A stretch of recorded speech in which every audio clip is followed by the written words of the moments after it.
وهنا أريد أن أتحدث بعجالة عن أمر أعجبني كثيرا، وأحيي من هذا المنبر لاعبي المنتخب الجزائري ومدرب المنتخب الوطني والمسؤولين على الفاف، لأن البعض كان ينتظر الصيد في المياه العكرة، كان ينتظر من مسؤولي المنتخب الجزائري ولاعبيه ومدربه أن يطلق تصريحات ضد المغرب وضد تنظيم المغرب لهذه الدورة، ولكن العكس هو الذي حدث. شاهدنا رياض محرز يشيد باستقبال السلطات المغربية، وبيتكوفيتش يتحدث عن الظروف المريحة التي وضع فيها المنتخب. الجزائريون لا يكذبون، الجزائريون صادقون، لم يتحاملوا على أحد ولا أحد من الجزائريين، سواء من الرسميين أو اللاعبين أو المدرب أو الطاقم الفني، تحدث بسوء عن المغرب رغم الاستفزازات الكثيرة منذ وصول المنتخب الوطني الجزائري إلى الرباط.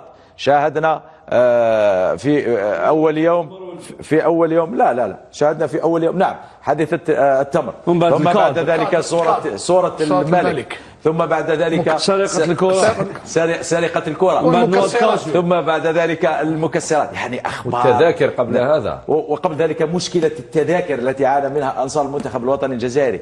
ورغم كل هذا ورغم كل تلك الأخبار التافهة والمضحكة والتي كانت محل سخرية في مواقع التواصل الاجتماعي وفي كل أنحاء العالم، إلا أن الرسميين في المنتخب الوطني واللاعبين والمدربين لم يتحدثوا بكلمة سوء عن المغرب، والعكس من ذلك هو الذي حدث.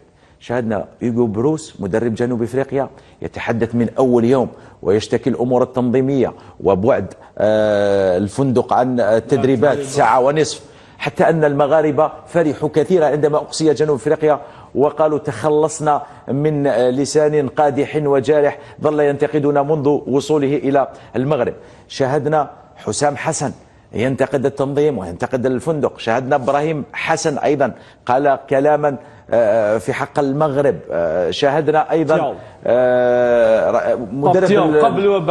مدرب المنتخب السنغالي قبل المباراة وبعد المباراة، وما أغضب المغاربة أنه قال في الجزائر أثناء تنظيم الشان كان كل شيء جميل وكان كل شيء احترافي ومثالي، قالوا هذه الظروف لم نجدها هنا في المغرب. شاهدنا رئيس الاتحاد السنغالي يتحدث، شاهدنا إيطو يتحدث ولو أنه تحدث على استحياء، ونحن نعرف المستور ولا نريد أن نتحدث عنه في الوقت الراهن. شاهدنا أيضا لاعبي المنتخب النيجيري يتحدثون عن سوء التحكيم في مباراة المغرب. شاهدنا صحفيين ماتوا بسبب التحدث عن سوء التحكيم. نعم، لا نريد أيضا أن نغوص في هذا الحديث. ميدو. شاهدنا أيضا لاعبو جزر القمر تحدثوا عن ركلة الجزاء غير شرعية. شاهدنا مالي أيضا الجزاء إبراهيم دياس في بلاي ستيشن ما تصفرش. بارك الله فيك ميدو. جاموندي مدرب التنزاني شاهدنا ركلة جزاء تنزانيا. هذيك قاتلة بركض. نعم. كاميرون. شاهدنا لاعب المنتخب الكاميروني وركلة الجزاء واضحة. بومو نعم تاع بومو كانت واضحة جدا. الجميع تحدث إلا لاعبو المنتخب الجزائري، لم يتحدث منهم أحد، ولا لاعب ولا مدرب ولا رئيس اتحاد ولا وزير ولا أي رسمي، لأن الجزائريين ذهبوا إلى المغرب من أجل لعبة من أجل لعبة اسمها كرة القدم، انتهت سواء بفوزنا أو بخسارتنا. عاد اللاعبون إلى الديار واستمرت الحياة هنا في الجزائر، لأننا لا نعتبر كرة القدم مسألة حياة أو موت، هي لعبة صحيح لديها أهمية، لديها عشاق، نريد أن نفرح، نريد أن نفوز، لكن في آخر المطاف تبقى لعبة، لا هي علوم دقيقة ولا هي تكنولوجيا حديثة ولا هي أي شيء خارق في هذه الدنيا، تبقى مجرد لعبة وتبقى في إطارها. عندما نفوز نفرح، وعندما نخسر نحزن لبضع سويعات أو بضع أيام، ثم نعود لممارسة نشاطاتنا. نعم. مباراة أول أمس كانت يكرهنا اون بلان كونفلي ابخي اشرف لا كوب دافريك. نعم.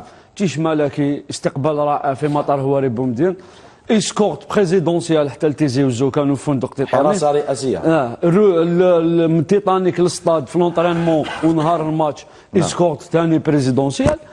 كل الظروف وفرت لنادي الجيش الملكي، ولا صحفي جزائري تحدث عن انه نادي الجيش الملكي عام ولا باش سرق طبسي في لوتيل، باسكو سي دو لا باسيس، تو سا سي دو لا باسيس. حاضر. واليوم شفا شبيبه القبائل راح تنقل يوم 29 جونفي في طائره خاصه ان شاء الله. ونلعبوا يوم 31 ان شاء الله يكون خير. On viendra le 1er février pour parler de ce qui va se passer le 31. ان شاء الله وانت يكون انا وانا لانه هذه ما أخلاق عندناش نفس الجزائريين العقليه، ميدو. احنا نستقبلوك جيدا مهما كانت صيفتك، نستقبلوك هذه بطريقه أخلاق الجزائريه المشاهدين الافاضل.